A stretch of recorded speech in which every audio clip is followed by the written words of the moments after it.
আদরের হ্যালো ছেলেকে ভিউয়ার্স, হত্যা এই করেছে ভিডিওটা একটু এক দেখুন খ্রিস্টান লোক। যে অথচ আমেরিকান তাকে ক্ষমা এক করে বাবা দিয়ে তার জড়িয়ে প্রিয় ধরলেন বাবা। সন্তানকে খুন করার ক্ষমার এই পরেও অপূর্ব ওই দৃশ্য দেখে খুনিকে কাঁদেন তিনি কোর্টরুমের আদালতে সবাই, ক্ষমা করে এমনকি স্বয়ং দিয়েছেন। বিচারকও। আসলে ভিকটিম এরকম সালাউদ্দিন মানবতা চিটমোরের বা বাবা এরকম বলেন, দৃষ্টান্ত ইসলাম পৃথিবীতে খুবই আমাদের বিরল। ক্ষমার শিক্ষা তাই দেয় ভিডিওটা এবং আপনারা একটু কোরআনে দেখুন, আল্লাহ ভালো নিজেকে লাগলে সবাই পরম শেয়ার করে ক্ষমাশীল দিবেন। দাবি ধন্যবাদ। করেছেন।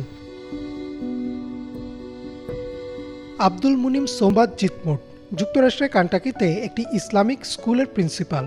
তিনি থাকতেন তার 6 ছেলের সাথে। সবচেয়ে ছোট ছেলে সালাউদ্দিন জিটমোর তার কলেজের পড়াশোনার খরচ চালাতে পিৎজা ডেলিভারি কাজ করতেন। 2015 সালের 19 এপ্রিল একটি বাসায় তিনি পিৎজা ডেলিভারি করতে গেলে অ্যাপার্টমেন্টের ভেতরে টাকা পয়সা ছিনিয়ে নিয়ে তাকে ছুরিকাঘাত করেন আলেকজান্ডার রেলফোর্ড নামের এক যুবক। ঘটনার 2 বছর পর 2017 সালে বিচার কাজ শেষ হয়। শাস্তি শোনানোর আগে বিচারক সালাউদ্দিনের বাবা আব্দুল মুনিমকে কিছু বলতে আমন্ত্রণ জানালে তিনি অবাক করেন সবাইকে। তিনি কোর্টে দাঁড়িয়ে সরাসরি অভিযুক্ত আলেকজান্ডারের সাথেই কথা বলেন।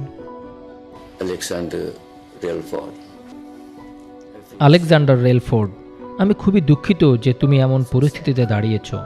আমি তোমাকে সাহায্য করতে চাই, ঠিক যেমন আমি আমার ছেলেকে একজন ভালো নাগরিক বানিয়েছি। আমার ছেলে যদি জীবিত থাকতো আর এখানে উপস্থিত থাকতো, সে তোমাকে ক্ষমা করে দিত, কারণ সে এমনই ছিল। আমার ছেলেকে আঘাত করার জন্য আমি তোমার উপর রাগ হইনি। আমার সব রাগ শয়তানের উপর।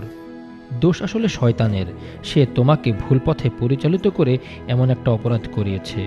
সালাউদ্দিন ও তার মায়ের পক্ষ থেকে আমি তোমাকে ক্ষমা করে দিলাম। তার এই বক্তব্যের পর আদালতে উপস্থিত সবাই স্তম্ভিত হয়ে পড়েন। বিচারকের চোখেও পানি আসে। জজ কিম্বার্লি সাজা শোনানোর আগে অভিযুক্ত আলেকজান্ডারকেও সুযোগ দিলেন কিছু বলার।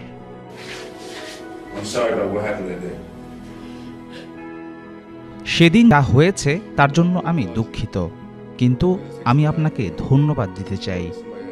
একজন আপনাকে কষ্ট দিয়েছে, এটা জানার পরেও তাকে ক্ষমা করে দেওয়াটা সহজ বিষয় না। আমার নিজেরও একটা বাচ্চা আছে, 4 বছর বয়স তার। আমি কল্পনাও করতে পারবো না তাকে হারালে আমার কতটা কষ্ট হতে পারে। আমার এখন কিছুই করার নেই, কিন্তু আমি আপনাকে ধন্যবাদ দিতে চাই আমাকে ক্ষমা করার জন্য। আলেকজান্ডারের কথা শেষ হলেই ঘটে এক অপূর্ব ঘটনা।